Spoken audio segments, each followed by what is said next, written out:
Sanskrit is one of the oldest and most sacred languages in the world, with a rich history and a diverse range of texts that have been written in it. First, Vedic Sanskrit was spoken, but later, Classical Sanskrit came about. Understanding the differences between these two forms of Sanskrit can provide us with valuable insights into the evolution of the language and its use. Classical Sanskrit is the language that was used in the composition of the great works of Indian literature, such as the Ramayana and the Mahabharata. It is characterized by a strict grammatical structure and an elaborate system of declensions and conjugations. Classical Sanskrit is often considered to be a standardized form of the language, with a set of strict rules and guidelines for its usage. On the other hand, Vedic Sanskrit is the language that was used in the composition of the Vedas, the oldest sacred texts of Hinduism. Vedic Sanskrit is characterized by more fluid and flexible grammar, with fewer rules and a more relaxed approach to syntax. The language is known for its complex system of phonetics and accentuation, which is used to indicate the meaning and pronunciation of words. Vedic Sanskrit was used for quite a long time, until a scholar named Panini modified and outlined the rules of Sanskrit and its phonology in his Ashtadhyayi around 400 BCE. Panini's version of Sanskrit is known as Classical Sanskrit, and this was spoken after Vedic Sanskrit. If you're interested more about Sanskrit's origins, I've made a video about it. I'll leave a link to it in the description. Now, back to Vedic and Classical Sanskrit. So, what really is the difference between the two sound-wise? Vedic Sanskrit had a thing called Sandhi. Sandhi is when the pronunciation of a word changes when it is combined with another word.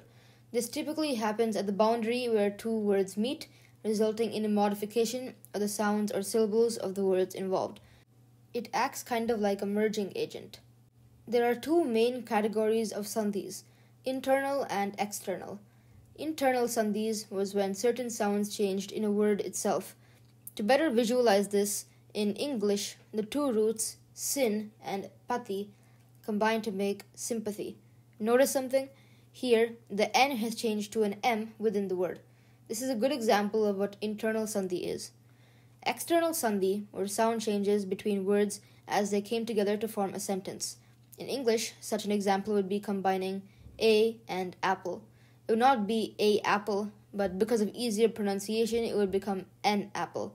The same is true for Vedic Sanskrit, which maintained these rules and even passed down some of them into Classical Sanskrit. But there is an interesting category of external sandhi, Visargas. In Sanskrit, Visargas occur at the end of a word or a phrase and affects the initial sound of the following word. They usually are present at the end of masculine nouns. Nowadays, it is pronounced as a light h or ha sound, as in the Sanskrit balakaha asti, the boy is there. But this was not always the case. Rewinding to Vedic Sanskrit, there were two types of visargas.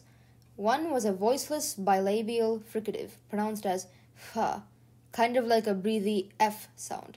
This was called an upadmaniya, and it occurred preceding sounds that came from the lip.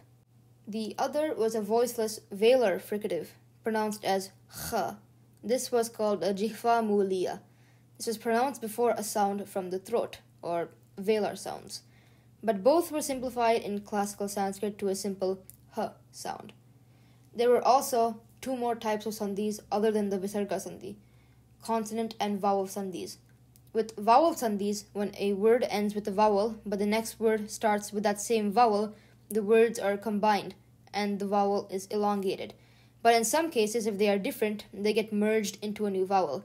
For example, a word ending with a and the next word starting with an e means that the vowels get merged into an a sound. Consonant sandhis were when certain consonants changed when inside of words or when words were joined together. There are more rules for consonant sandhis, but I'll move on from here. Phonology-wise, Vedic Sanskrit had many sounds that were omitted in Classical Sanskrit.